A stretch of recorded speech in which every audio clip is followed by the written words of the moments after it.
L'amour, ah l'amour.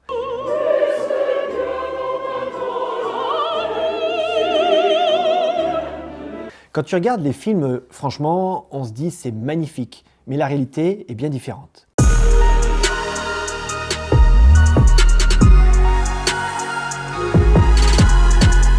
Dans ces situations d'amour passionnel, c'est souvent trahison, déception, blessure. D'ailleurs, c'est ce que dit l'Ecclésiaste dans la Bible. Les humains ne savent même pas s'ils connaîtront l'amour ou la haine. Ils ne peuvent rien prévoir.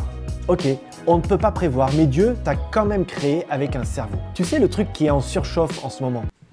Attends, est-ce que j'ai vidé le lave-vaisselle? Donc l'amour n'est pas que chimie, hormones, sensations. L'amour est aussi réflexion.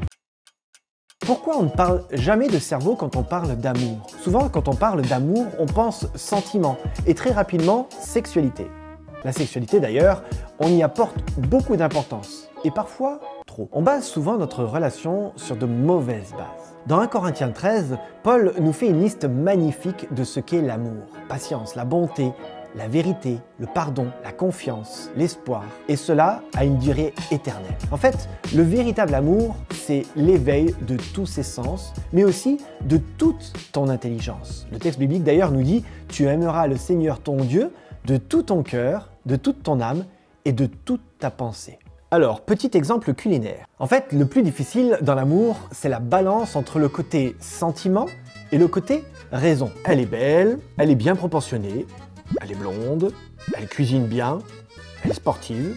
Ok, c'est validé. Dans ce cas-là, tu fais appel à tous tes sens. Mais est-ce que tu fais fonctionner ton cerveau? Qu'est-ce que tu as comme projet commun? Quelles sont vos valeurs communes? À l'inverse, elle a grandi dans une famille croyante, elle est baptisée, elle respecte les règles, ouais.